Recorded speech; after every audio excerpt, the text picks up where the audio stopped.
예, 하나님의 경륜. 전에 한번 기억나죠? 예, 우리 수요 집회 때 여러 성도님들이 다양한 방법으로 충만을 채우고 있습니다. 뭐 생활 간증도 있고, 기도에 대한 것도 있고, 그때 저는 이제 어떤 기본 진리라고 그럴까? 뭐 깊이가 있는 건 아니고, 아마 파워포인트이기 때문에 초등학생이나 중학생 정도면 알 수 있는 그런 걸로 간단하게 진행해 보도록 하겠습니다. 자, 우리가 이제 성경 처음에 뭐가 나오죠? 네, 창조가 나옵니다. 하나님께서 천지를 창조하시니라.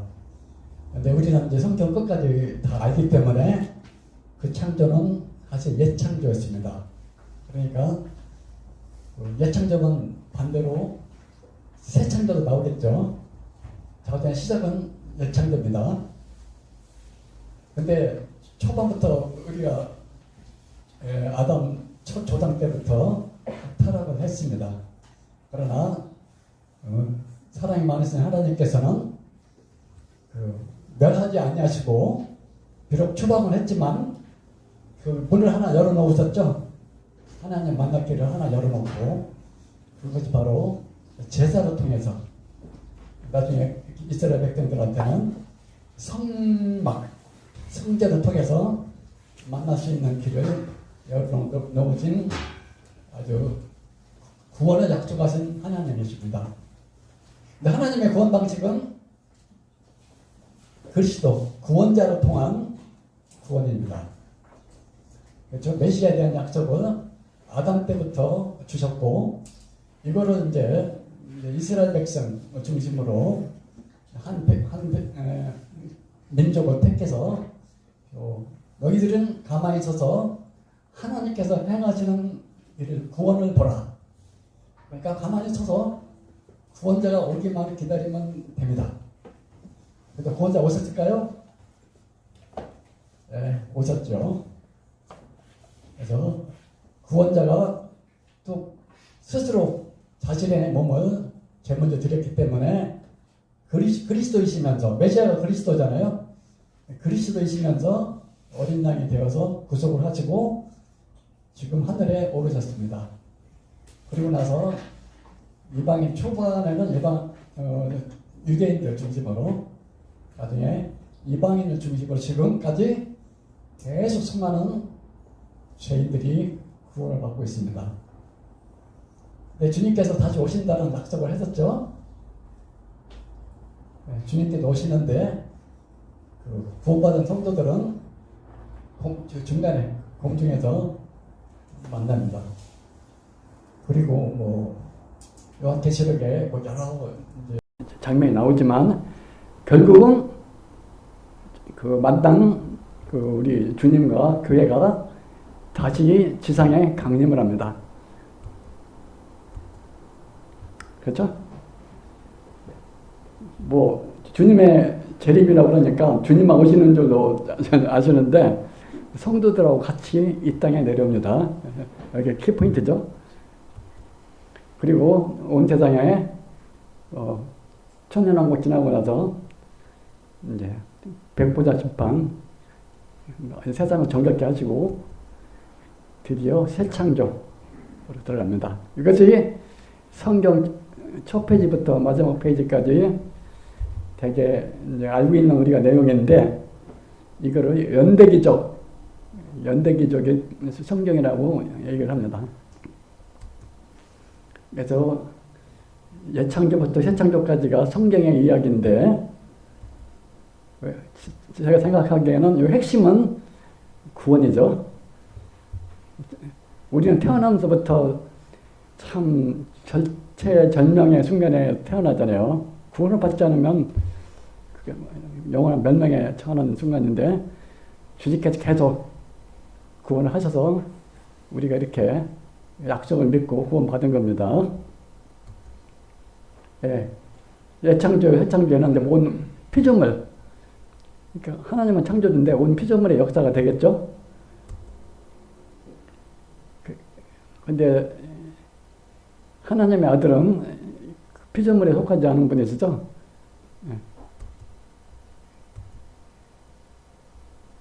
근데 창세 전에는 독생자였지만 많은 아들들을 얻는 거죠. 교회라고도 하고 구원받은 성도들이라고도 합니다. 독생자 아들들은 제사장이 되어서 하나님을 바로 앞에서 섬기는 아주 귀한 직분을 얻게 됩니다. 그리고 결국 하나님 안에서 알파와 오메가 되시는 하나님 안에서 모든 경륜이 빽하는 게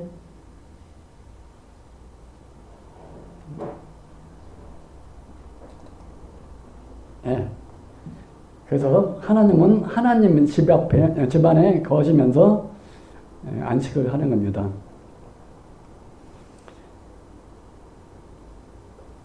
자, 그러면 이제 좀 얘기를 하도록 하겠습니다. 하나님이 사람을 만든 목적. 그러니까 여기는 이제 제목이 나를 내가 이제 아담이라고 보는 거죠. 아담 안에 있기 때문에 보면은 하나님은 자기 형상을 통해 만유를 충만케 하시기를 영원 전부터, 아까 창세 전부터 예정을 하셨습니다. 근데 하나님은 사람을 하나님의 모든 것을 나타내실 형상으로 삼으셨습니다. 그렇게 하신 이유는 하나님이 자기의 영광의 형상인 아들입니까? 아들들입니까? 경륜 끝에서는 아들들을 통해 하나님의 신상의 모든 충만함을 영원토록 만유 가운데 나타냈습니다. 요거는 이제 제가 만든 얘기인데 이게 사도 바울의 시점입니다. 아까 이제 연대기적 기술 방법은 이거는 신학적 용어 아니에요. 제가 그냥 생각하기로는 이런 시점으로 보는 거는 그 베드로의 시점이고, 베드로도 사도고 유대인이긴 하지만 일반적인 유대인들은 아마 그렇게 생각했을 거예요. 그 모세오경을 보면서 창조되고 우리가 타락해서 메시아를 기다려서 메시아가 결국 오셔서 구원하셔서 많은 구원에 받은 상도들을 계속 이렇게 일으키는, 그렇게 연대기적으로 하는 거는 우리 베드로 사도한테는 죄송한 얘기지만 베드로의 시점이고, 이제 사도 바울의 시점은 이제 창세전에 계신 하나님의 아들을 직접 만났잖아요. 담에색 하다가. 그래서 약간 좀 시간을 거꾸로 가서 보는 시점으로 많은 서신서에 이런 내용을 통해서 알려주셨기 때문에 우리가 이 내용을 아는 겁니다. 자, 하나님의 형상은 실체와 모형이 있습니다. 자, 하나님이 흙에서 누구를 창조했죠? 아담은 사람을 창조했습니다. 아담을 흙으로 창조를 했습니다. 근데 고린도서에 보면 둘째 사람이 등장을 하죠. 둘째 마지막 아담이라고도 그러는데 우리가 예수님이라는 건 알고 있습니다. 성경의 순서대로 등장한 걸 보면 아담이 먼저 등장하고 예수님이 나중에 역사 속으로 등장을 합니다. 그래서 아담은 첫째 아담이라고 그러고 예수님은 둘째 사람 또는 마지막 아담이라고도 그러죠. 근데 둘째 사람은 하나님의 형상이라고 또 말씀하셨습니다. 그리고 또 동시에 마지막 아담이기 때문에, 아담의 모든 거로 종지시키는 아담으로 오셨기 때문에 마지막 아담이라고도 그러는데, 그때는 이 땅에 종의 형상으로 오셨습니다.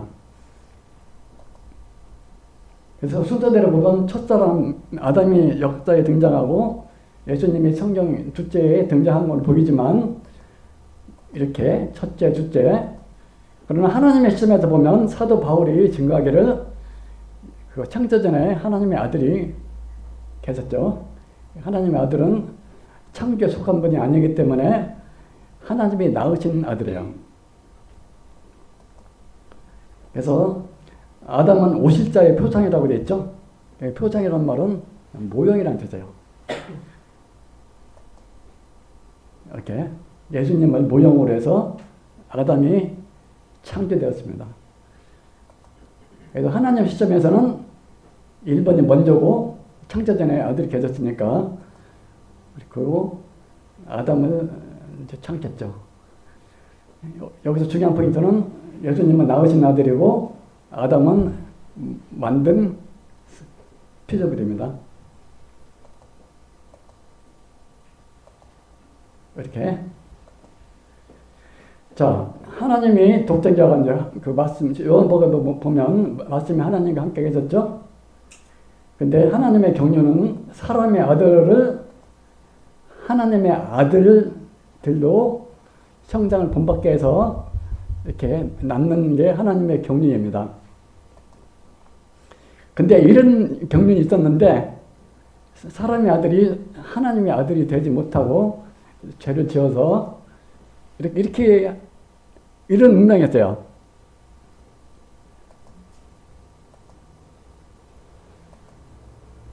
자, 하나님은 하나님 아들의 영광이 하나님의 영광이에요. 이 영광으로 이제 제가 말씀드리면, 근데 천사가 천사도 이제 피조물입니다. 이제 여기 천지 창조 시간도 공간도 창조되고 아담 유명한 기절이 있죠.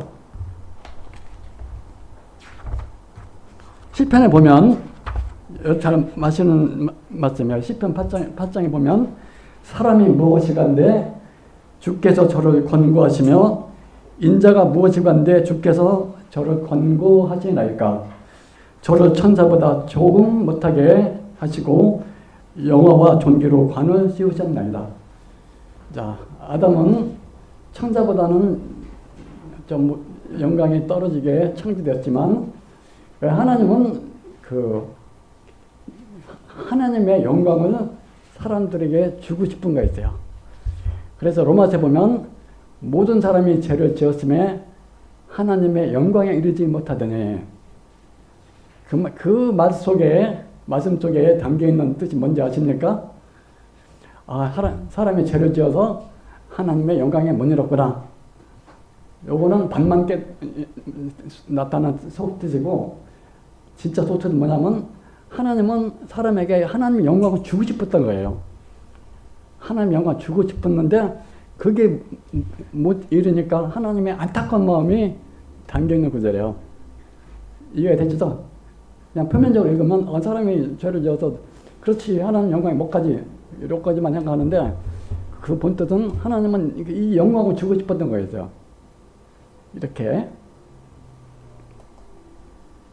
근데 이렇게 그 타락한 천사와 함께 그냥 모든 영광을 잃어버렸죠. 그 아담이 죄를 지음으로써 그 하나님께 장차 받을 영광을 잃어버렸습니다. 영광도 잊어버리고 또 모든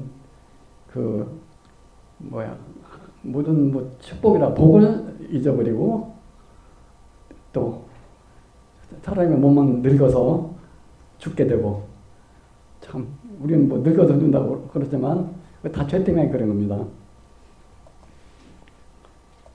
근데 우리 복음에 의하면 하나님의 아들이 마지막 아담으로 오셔서 하나님의 영광에 이르게 하는 것이 하나님의 경륜으로 이해를 하면 되겠습니다. 자, 그리스도가 있고 이제 첫째 아담 있었죠? 첫째 아담 안에 모든 사람이 들어갑니다. 저희도 우리 조상은 단군 할아버지가 아니라 첫째 아담이에요. 혈육으로 태어난 사람 치고 첫째 아담 안에 속하지 않는 사람이 없죠? 근데 죄를 졌죠. 첫째 아담부터. 그래서 모든 사람이 다 죄 안에 속하게 된 겁니다. 근데 그리스도께서 마지막 아담으로 오셔서 첫째 아담과 모든 아담을 포함해서 마지막 모든 것을 담을 수 있는 마지막 아담으로 오신 거예요. 이 그림을 어떤 분이 참 공헌을 하셨는데, 그거 보고 참 이해가 되더라고요. 첫째 아담하고 모든 아담만 있으면 그 모든 사람이 첫째 아담에 속해 있는데, 마지막 아담, 그러니까 첫째하고 모든 사람까지 다 담는 마지막 아담으로 오셔서 우리 구원하신 거죠. 온 인류를 그의 허리에 담을 수 있는 아담은 첫째 아담과 마지막 아담 뿐입니다. 왜 그럴까요? 대표성이 있기 때문에 그렇습니다. 그리스도는 당연히 그 대표성이 있죠. 근데 그 아담도 그 모형으로 이렇게 지었긴 하지만 그 아담 이후의 모든 그 후손들을 담을 대표성이 있기 때문에 이렇게 우리가 첫째 아담과 마지막 아담이라는 그 사도 바울의 그 계시가 굉장히 중요합니다. 그래서 한 사람의 순종치 아니함으로 많은 사람이 죄인 된 것 같이 첫째 이제 마지막 아담 여기 밑에 오기 전까지는 이 얘기가 맞겠죠. 한 사람의 순종치 아니함으로 많은 사람이 죄인이 된 것 같이. 그러나 마지막 아담이 밑에 마지막 아담이라는 것은 맨 마지막에 나타날 아담이라는 뜻이 아니라 모든 인류를 다 포함한 대표성이 있다는 뜻이죠. 그래서 한 사람의 순종하심으로 많은 사람이 의인이 되리라.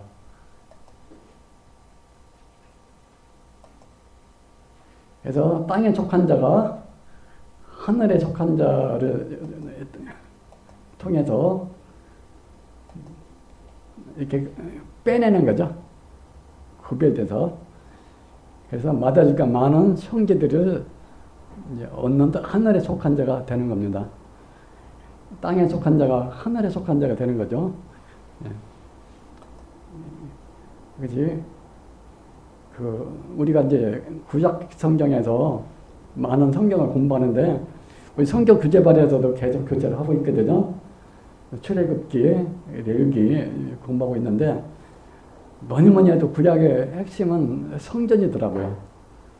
성전이 물론 그리스도를 옆에 하는 거지만, 이스라엘 백성 문화 자체가 성전 문화인데, 성전 안에 도대체 모세한테 뭐가 있길래 하늘에 속한 모든 거를 성전 하나 통해서 보여줄까요? 자, 우선 이제 만물보다 먼저 태어났던 아들, 독생자를 얘기하는데, 자, 우주 만물을 창조하신 목적이 뭘까요? 그러니까 피조 세상을 만든 목적이 무엇일까요? 경륜적인 입장에서 답변을 드리면, 그 골로새서 1장 16절에 보면, 성경은 찾지 않겠지만 아들 때문에, 아들을 인하여, 아들에게 주실 뜻에 의하여, 아들에 의하여, 아들의 것으로, 아들을 위하여 만물을 지었다고 나와 있습니다. 그게 말미암아예요. 아들로 말미암아. 아들을 통해서 모든 만물을 통일한다고 그랬죠. 하나님의 경륜입니다. 그래서 아들은 아버지의 것을 물려받을 후사예요. 너희는 나를 누구라 하느냐? 이거는 복음서에서 베드로와 그 제자들한테 질문한 내용이고, 그때 대답했죠. 주는 그리스도시요 살아계신 하나님의 아들입니다. 주여 누시오니까는 사도 바울이 다메섹에 가다가 봤죠? 예수님을 만났죠? 그때 주여 누시오니까. 자, 하나님의 집, 이제 성전을 잠깐 언급하면 참 성인이신 예수 그리스도를 나타내는 거라고 우리가 알고 있습니다. 성전입니다. 성전 안에는 누가 있죠? 당연히 하나님 계시죠. 자, 하나님은 우주 어디에나 충만하는 분이시지만 그러나 이스라엘 백성한테 난 하나님 내 집에 저 너희들 만나겠다고 그랬어요. 그럼 하나님 집에 하나님이 당연히 계시겠죠. 하나님 계신 걸 여러 가지로 증명했잖아요. 그 낮에는 구름 기둥, 밤에는 불 기둥. 그래서 이스라엘 백성들이 광야에서 텐트를 쳤는데 가운데 하나님의 집이 하나님의 그 텐트 각자 뭐 텐트 치고 이제 가족별로 각 이제 계파별로 이렇게 텐트를 쳤지만 가운데는 하나님의 텐트가 있어가지고 그 위에 불이 쫙 있는 거죠. 그러니까 물리적으로 봐도 아 하나님 계시구나 그렇게 이스라엘 백성들이 안 믿을 수가 없죠. 실제 하나님이 거기 안에 계시겠다고 약속하셨습니다. 근데 하나님의 집에 제사장이 계시죠. 아까 그리스도 메시아 기름 부음 받은 자. 또 누가 있죠? 어린 양. 재물이 있죠. 근데 이 그림 보고 제가 가만히 생각해 보니까 하나님의 집 성전 안에 하나님이 계시고 제사장이 계시고 또 누가 있죠? 어린 양인데 가만히 묵상을 해보니까 성도들이 있더라고요. 이게 교회 진리를 우리가 계속 배우잖아요. 우리 모임은 교회 진리를 많이 이제 아니까 난 어린 양만 생각했는데 어린 양이 바로 나더라고요. 성도들. 그 제사장 앞에 와서 안수하잖아요. 그래서 짐승이 드려진 것 같지만 사실은 내가 드려진 거예요. 근데 나는 실제로 죽이면 안 당했죠. 그렇지만 하나님은 죽은 것을 본 재물이에요. 거기도 하나님의 집에는 누가 있냐? 하나님, 제사장, 성도, 죽임을 당한 성도들.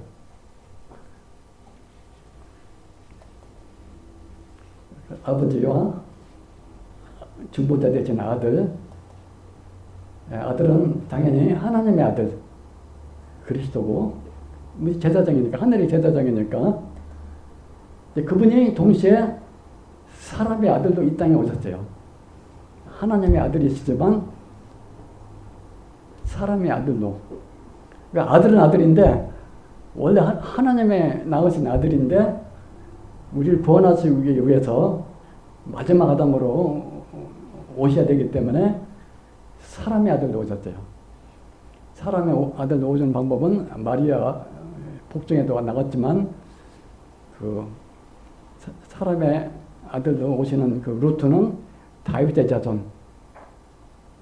뭐 아담의 자손 마지막 아담이니까 아담의 자손이기도 하지만 다윗의 자손 또 아브라함의 자손 그리고 마리아의 자손 이렇게 되어 있죠. 사람의 아들로 와야 되기 때문에 그렇지만 그 사람의 속사람은 하나님의 아들이에요. 근데 사람의 아들들 첫 아담과 그 후손들은 그 사람의 아들로 오신 마지막 아담으로 오신 그리스도를 통해서 연합이 돼서 이렇게 아들들로 신분이 상승을 합니다. 그렇죠? 이거는 이제 제가 하나님 집에는 제사를 받으실 하나님, 제사를 드릴 제사장, 하나님께 바칠 제물 있다는 걸 이제 제가 간단하게 표시를 한 겁니다. 그래서 하나님께서는 경륜 중에 얻고자 하는 것이 한 세 사람, 우리 교회라고 알고 있죠? 한 세 사람. 세 사람인데 한 사람이에요. 통체적으로 한 사람. 아까 하나님의 성전 앞 그림 똑같죠? 하나님, 예수님, 성도. 그러니까 한 세 사람이 예수님을 머리로 하고 성도들이 주체로 된 그 사람인데 그 세 사람 안에 하나님이 계시는 거예요. 그래서 여자의 머리는 남자, 남자의 머리는 그리스도, 그리스도의 머리는 하나님. 그 말이 나오죠? 하나님의 집 성전입니다.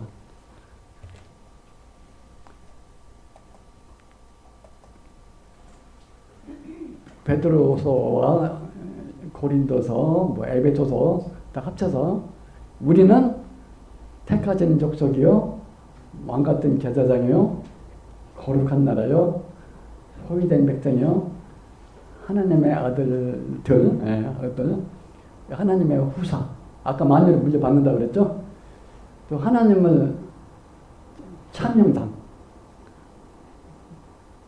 하나님의 원래 참형상은 하나님의 독생자였는데 우리가 그 독생자의 형상을 담게 돼서 나중에 우리가 주님께서 오시면 우리 겉사람도 영광의 형상으로 받게 됩니다. 우리가 또 하나님의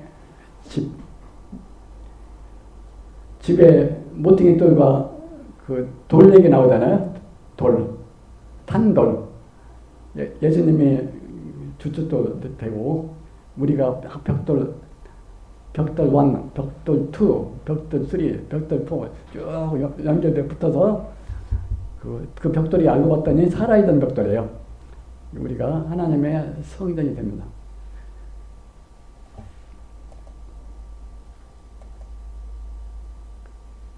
그래서 하나님께서 낳으신 아들들, 구원받은 성도들은 하나님의 후사요, 하나님의 집에 들어가는 제사장이요, 하나님의 영광의 형상이요, 새 땅을 영원히 다스릴 왕입니다.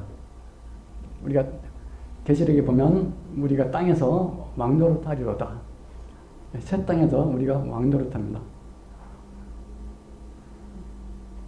예수님께서는 왕 중에 왕이니까 우리들이 왕이면, 우리들이 왕들이면 왕들 중에 왕이 되는 거죠. 주님께서 머리가 되시니까.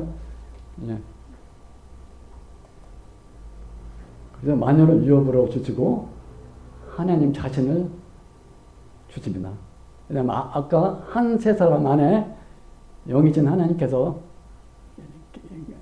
계시다고 그랬죠. 하나님 자신을 주시는 겁니다. 자, 그러면 이제 만드신 아들과 낳으신 아들 차이점을 아시겠죠? 제가 이제 구원받고 오랫동안 이제 성경을 읽다가 오래됐어요. 오래됐는데 이건 뭐 목사님 얘기한 것도 아니고 그냥 평범한 성도님이 유튜브 보다가 이거를 딱 설명하는데 제가 딱 꽂혀버렸어요. 야, 뭐 목사 신학교 나온 사람이 이런 거 아는 거 뭐 알겠죠. 근데 저는 나왔다는 말하고 만들었단 말을 이렇게 차이를 둬가지고 딱 설명하니까 많이 말씀이 꽂혔어요. 자, 한번 읽어볼게요. 사람은 하나님의 특별한 작품인데 사람을 지으시고 만들어서 독생자 관계를 맺으면서 아들들로 낳으시고 하나님의 모든 것을 물려주시려고 하는 계획과 사랑이 있었던 겁니다.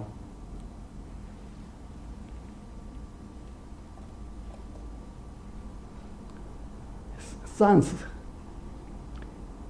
make, made 아시죠? 예, 제가 한번 적어봤어요. 만들었단 말은 make, 만들어지면 그 분사로 당했다 그러면 made, 낳았다는 거는 beget, 낳으면 이렇게 피동사로 얘기하면 비같은.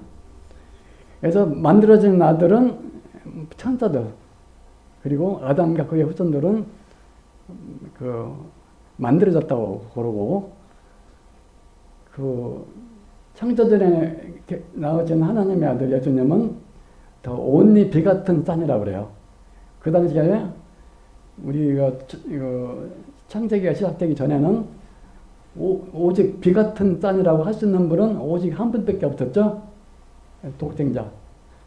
근데 예수님을 믿고 다시 태어난 하나님의 아들들은 우리 성도들도 비 같은 싼스가 됩니다. 좀 제가 말이 어렵게 했는지 모르지만 저희들은 원래 그 독생자가 맏아들 되고 우리들이 많은 아들들이 된다고 그랬잖아요. 온리 비 같은 싼이 온리 비 같은 싼스. 이게 좀 말이 좀 이게 성경 없는 말이지만 하여튼 저희들이 그 태어난 아들들이 되는 겁니다. 만들었단 말하고 그 낳았단 말하고 차이점 아세요? 제가 전번에 한번 설명드렸는데 마이크는 만들었다고 그러지 낳았다고 안 했죠. 아무리 성능이 좋고 모든 걸 녹음하고 기가 막히게 큰 소리를 내도 요거는 만들었다고 그래요. 근데 사람은 아기를 낳으면 만들었다고 안 하고 낳았다고 그래요. 낳았다는 말 뭡니까? 아버지가 아들한테 자기의 생명을 줬다는 뜻이에요. 근데 사람들한테도 이해가 되지만 내 생명을 아들한테 주면 내가 죽는 것이 아니라 공유하는 거예요. 공유. 참 놀랍죠? 그 출생의 비밀도. 아버지와 아들은 그 아들을 위해서 내가 뭐 죽어가지고 희생당하는 것이 아니라 아버지의 생명을 아들하고 이렇게 나누는 겁니다. 어쨌든 간에 생명을 주는 거는 낳았다고 그러고, 그래서 그것도 그 육신적으로 혈육적인 사람의 관계에서도 아마 아버지와 아들 관계, 또는 뭐 여러 가지로 설명하죠. 부부 관계, 또 왕과 백성의 관계, 뭐 친구의 관계, 여러 가지로 하여튼 하나님께서 사람과의 관계를 표시하는데 제일 좋은 관계가 이거 같아요. 저 아들, 아버지와 아들, 그리고 부부 관계.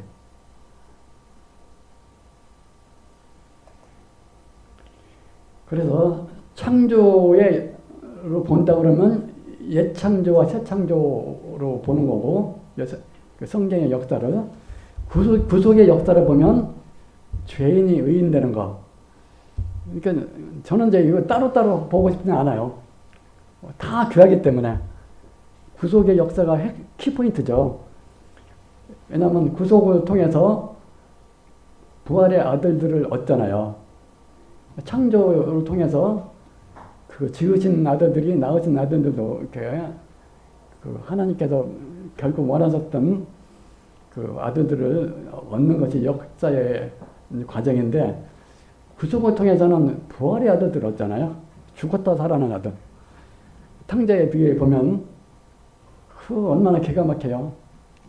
이는 내 죽었다 살아난 아들이니 우리가 잔치하는 게 마땅하다. 죽었다 살아났어요. 그래서 부활의 아들. 구속을 해도 얻었다죠. 창조로 통해서는 그 씨 뿌리는 비유. 어차피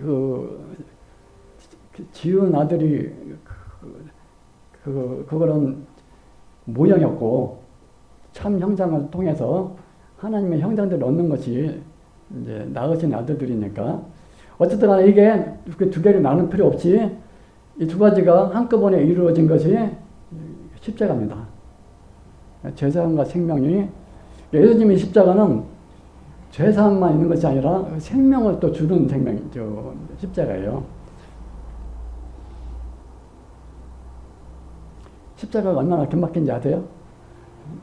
지난달에 어느 성도님이 수요일날 말씀을 전했잖아요. 에스더서를 통해서 반전, 참 반전이 놀랍잖아요. 그 에스더를 통해서 아하수르 왕의 칙서를 딱 내렸는데, 칙서에 보면 13일 날 모든 유대인들은 죽이고 재산을 가져와도 좋다. 온 페르시아에 그 아하수에로 왕의 칙서를 내렸습니다. 그래서 하나님이 굉장히 좋아했죠. 근데 에스더의 기도와 하나님의 놀라운 반전으로 그 새로운 책자를 내리게 됐죠. 누구든지 유대인들은 그러니까 방어에 그거 준 거예요. 누구든지 유대인을 죽이고 뭐 대장 뺏어가는 거 있으면 복수할 수 있다. 같은 십자민달에. 근데 이게 같은 십자민달에 이게 충돌하게 생겼죠. 하나는 하만 통해서 내린 책사고 하나는 모르독에 통해서 나온 책사잖아요. 근데 하만은 죽었잖아요. 모르독에는 실세고. 그러면 페르시아 사람들이 어떤 법을 따르겠대요? 하나는 죽이라는 법이고 하나는 누구든지 유대인들 죽이면은 유대인들은 보복할 수 있다. 뭐 이렇게 법이 나왔으니까 감히 이제 페르시아 사람들은 이제 건드리지 못하는데 그래도 실세는 그 모르독이니까 그 이제 죽이지 못하겠죠. 근데 그래도 충돌할 거 아니에요? 근데 또 에스더가 은혜를 입어서 하루만 연장해달라고 그랬죠. 하루 더 연장해달라고. 그러니까 유대인들은 십자가까지 가서 보복할 수 있는 법이 생겼죠. 그러니까 그 먼저 하만을 통해서 내려진 그 책사는 꼼짝 못하고 같은 날에 통해도 그렇게 실제가 있는데 하루 연장해서 십자가까지 됐으니까 이거는 이제 유대인이 건드렸다가는 오히려 자기네들이 죽고 재단은 오히려 토해내게 생겼죠. 이걸 가지고 복음적으로 뭐 율법과 복음을 설명하기도 합니다. 한 번 내리진 왕의 책사는 절대 변경이 안 돼요. 옛날에 그 이유가 있어요. 그 옛날에 왕들은 신과 같은 존재라 그래가지고 내가 한 번 딱 내린 거는 뭐 좀 거만한 거죠. 못 받고 하는 그런 점이 있는데 어떤 간에 그 왕이 한 번 내린 책사는 변경이 될 수 없지만 그거보다 더 강한 법을 줌으로써 무효화시키는 거죠. 율법은 절대 없어지지 않습니다. 그러나 율법보다 더 강한 생명의 법이 있기 때문에 하나님의 기막힌 반전이 일어난 겁니다. 제가 왜 이 말씀 왜 드렸냐면 십자가의 그 도가 미련한 자에게는 뭐 그런 나오잖아요. 근데 우리가 아직도 모르는 게 많이 있을 것 같아요. 그 나라에 가면 이게 왜 하나님의 지혜인가 능력인가를 더 깨달을 수 있는 날이 올 겁니다. 뭐 제가 부분적으로 얘기한다 그러면 그 우리는 그리스도를 모르고 죽였어요. 구약의 율법에 보면 고의로 살인한 자는 제가 절대로 용도 못 받아요. 도표상에 들어가도 끄집어내서라도 그 사람은 죽게 돼 있어요. 근데 유대인들은 눈이 멀게 해가지고 고의로 죽이지는 않았어요. 그래서 사도행전에 보면 베드로가 그 설교할 때 막 가져치면서 아이고 했잖아요. 모르고 죽겠어요. 모르고. 뭐 그런 게 하여튼 여러 가지 복합적으로 그 하나님의 십자가는 참 핵심이죠. 그래서 하나님의 경륜을 이제 종합적으로 설명하면 하나님의 집안 세우기예요.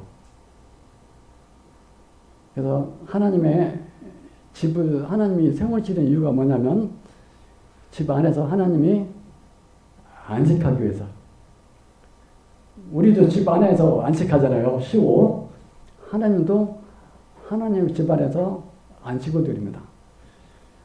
근데 이 하나님의 집이 살아있는 성전이에요.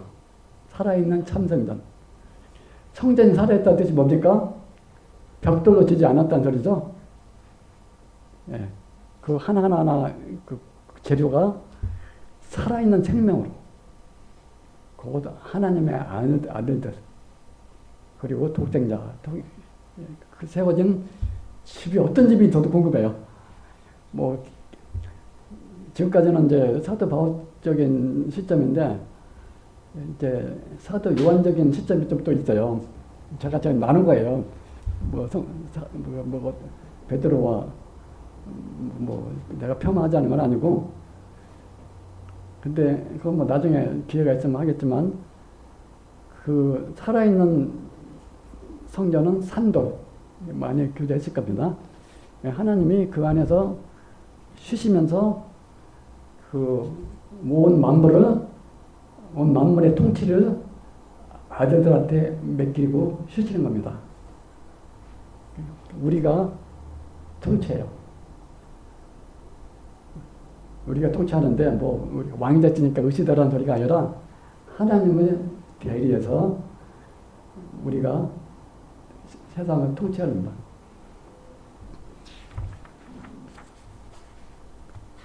제가 이제 이거는 이제 좀 오래전에 만든 건데 그냥 아까 얘기한 대로 중학생 청년들은 한번 참고로 보시고 좀 남는 시간에 조금 교제를 하도록 하겠습니다.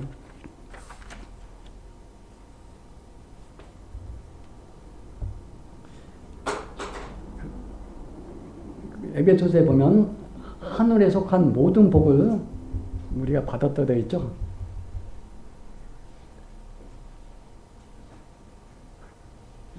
사랑하는 자들을 위해서 예비한 것은 상상할 수도 없다고 되어 있습니다. 제가 이제 얼마 전에 영어 찬송을 가끔 보는데 우리말로 이렇게 되어 있더라고요. 내 주 대신 주를 참 사랑하고, 중간에 3절인가 보면 숨 쉴 때라도 내 남길 그 말은, 숨 쉴 때라는 말은 이제 우리는 이제 여러 가지로 표현하잖아요. 마지막 호흡이 끊길 때까지라도. 근데 영어 성경에는 어떻게 되어 있냐면 표현이 이렇게 되어 있더라고요. 마지막 죽음의 이슬이 내 이마 위에 떨어질 때라도, 좀 말이 없나? 마지막 죽음의 이슬이 내 이마 위에 떨어질 때까지라도. 아마 서양 사람들은 그렇게 표현하는가 봐요. 우리 동양 사람들은 마지막 호흡, 마지막 숨이 끊을 때 이렇게 얘기하는데 그 영어 성경에 보니까 그렇게 표현되어 있더라고요. 그러니까 아마 병상에 누워서라도 이렇게 참 우리 어머니 생각이 나는데, 어쨌든 간에 뭐 독거노인이 되거나 뭐 요양원 요명을 했을지라도 그때는 아무것도 못하죠. 뭐 성기제도 못하고 뭐 내가 뭐 교회 나올 수도 없고. 근데 그때까지라도 나는 주님을 더욱 사랑한다, 이렇게 그런 찬양이 보고 마음이 울컥했습니다.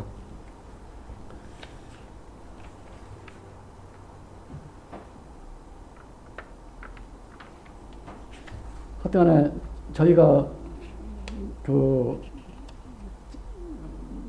그런 육신적으로는 참 어렵죠. 병 걸리는, 아까 말씀드렸지만 약하고 병 걸리고 하는 거는 이제 아담 때 우리가 이제 하나님 순종하지 못해서 그랬는데, 하나님께서 그 구원을 준비하시고 또 이렇게 우리를 믿음으로 구원하게 하셨는데, 가끔가다가 구원의 확신이 떨어지면, 구원의 확신이 흔들리면, 제가 전에도 뭐 간증이다 말씀을 드렸지만 믿다가라도 죽자, 믿다가라도 죽자. 에스더서에 나오죠. 그리 아지않을지라도. 다른 방법은 우리 사람이 할 수 있는 게 뭐가 있어요? 뭐 어차피 저쪽 육신은 죽고 요단을 건너가야 되는데 뭐 다른 방법 뭐가 있겠죠? 하나님의 약속으로 구원받는데 혹시 흔들리면 다른 방법 없다. 믿다가로 죽자. 그래서 이제 저는 이제 믿는다는 게 뭔지를, 그래 나는 주님을 믿는다 그런 뜻이 아니라, 저는 이제 항상 말씀드리는 거는 결혼할 때, 결혼을 제가 이제 믿는 걸로 자꾸 표현을 하는 이유가 그런 것 같더라고요. 그 신부와 신랑에서 서로 묻잖아요. 이 사람을 당신의 아내로 맞이하겠느냐. 이 사람을 당신의 남편으로 맞이하여 슬플 때나 기쁠 때나 무슨 일이 있을 때까지 순종하고 따르겠느냐. 그때 지금은 그 여자들이 직장도 잘 얻고 신분도 상승됐기 때문에 뭐 혼자서 산다 그럴지 모르지만 옛날 우리 할머니 시대만 해도 여인들은 그 남자한테 다 맡겨야 됐죠. 뭐 밖에 일을 여자들이 뭐 직장 그때 주로 농업사회 뭐 상업사회든지 간에 여자들이 나가서 뭐 일할 수 있는 게 없기 때문에 자기 남편이 가져오는 그걸 가지고 쌀을 먹든지 쌀을 밥을 해 먹든지 옷을 입든지 해야 되잖아요. 그러니까 뭐 그 아내는 남편이 잘 되기만을 항상 기도했겠죠.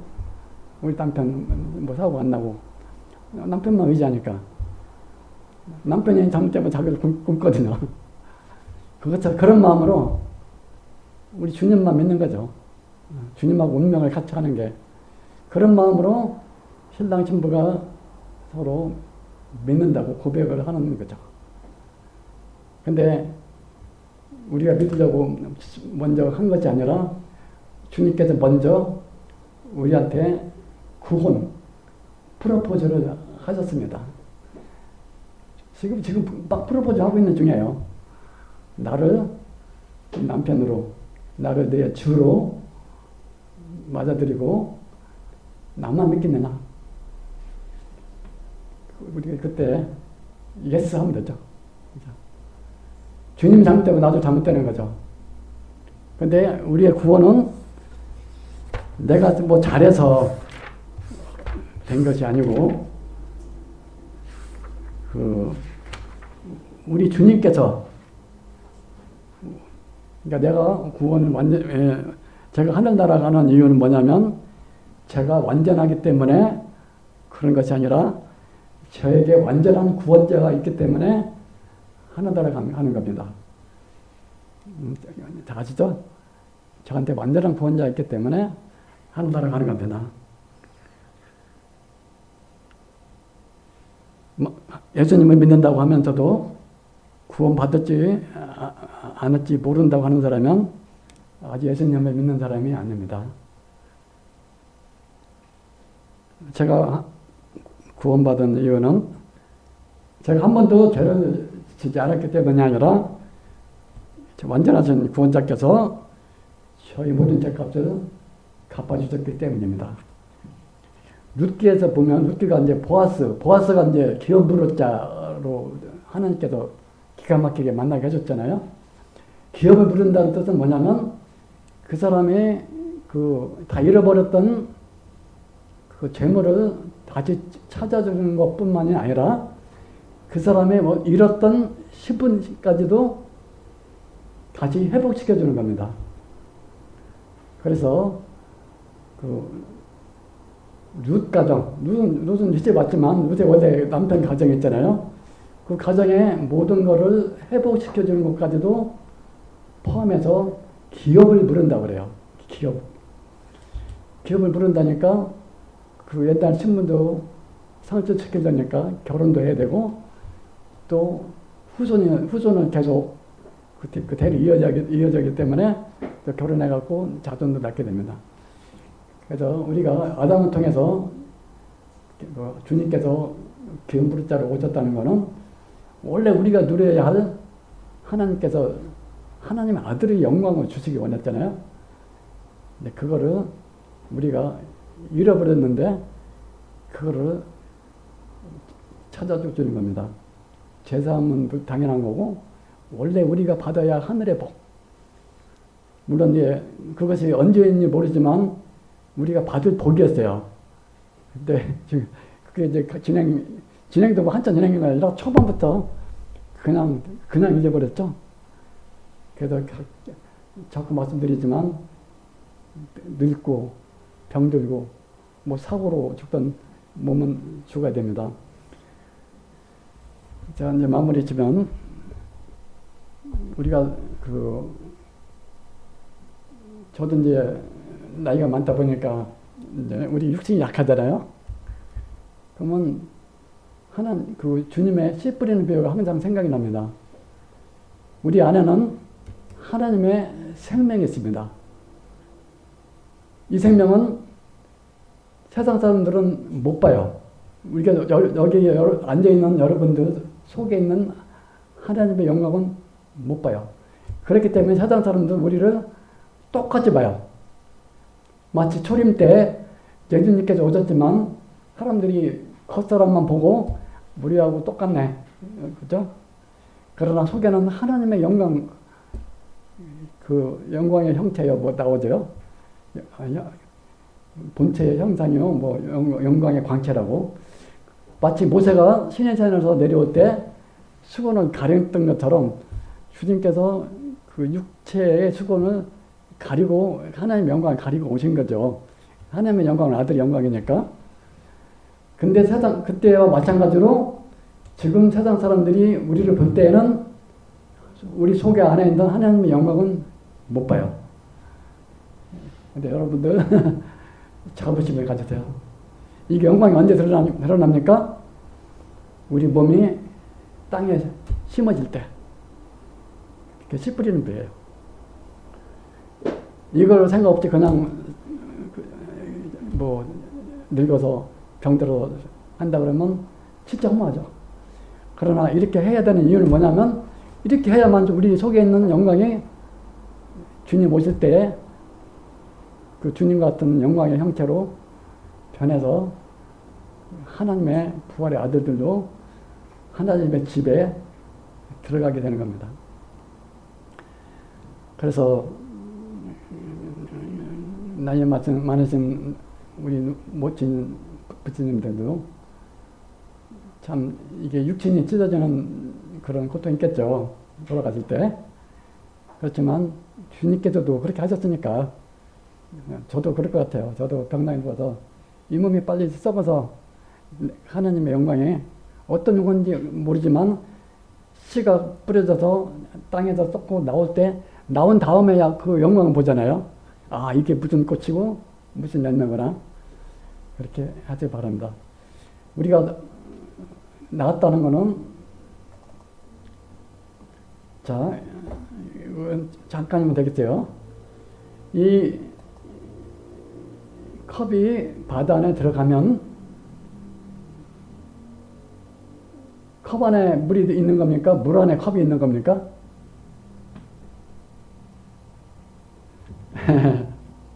컵 안에 물 있어요? 물 안에 컵 있어요? 이게 질그리라 생각하면 아들 안에 아버지가 있고 아버지 안에 아들이 있다는 말이에요. 저도 참 몰랐는데 이렇더라고요. 아들은 아버지가 다 있어요. 태평양의 모든 바다는 다 흐르면서 컵에 들었다 나오고 뭐 있잖아요. 아들 안에 아버지가 있고 아버지 안에 또 아들이 있고 컵 하나가 또 들어가죠. 우리 성도님들이 밖에 있을 때는 떨어져 있었지만 하나님 그 성령 안에서 하나님 영이시니까 영 안에서는 다 영으로 하나로 연결되어 있는 거죠. 이쪽 컵이나 이쪽 컵이나 같은 동해, 서해, 북극, 남쪽 할 것 없이 같은 물로 다 통해져 있습니다. 이거는 그냥 제가 참고로 파워포인트를 쓰니까 알아주시고 시간 내서 일단 마치도록 하겠습니다. 우리들 그 소망을 가지시고 하나님이 우리를 얼마나 귀하게 사람을 창조했나. 그리고 하나님의 아들로 그 실제로 이렇게 하나님의 영으로 낳나. 요한복음 3장에 육으로 낳은 것은 육이요 영으로 낳은 것은 영이다. 영으로 거듭나야 된다 그랬죠. 하나님 우리 예수 그리스도를 통해서 값없이 물 붓듯이 영을 통해서 하나님의 아들도 나오시는 게 하나님의 경륜이 되겠습니다. 하나님의 경륜은 하나님의 집 세우기, 하나님의 집안 세우기. 그게 키포인트가 되겠습니다. 이상 마치도록 하겠습니다.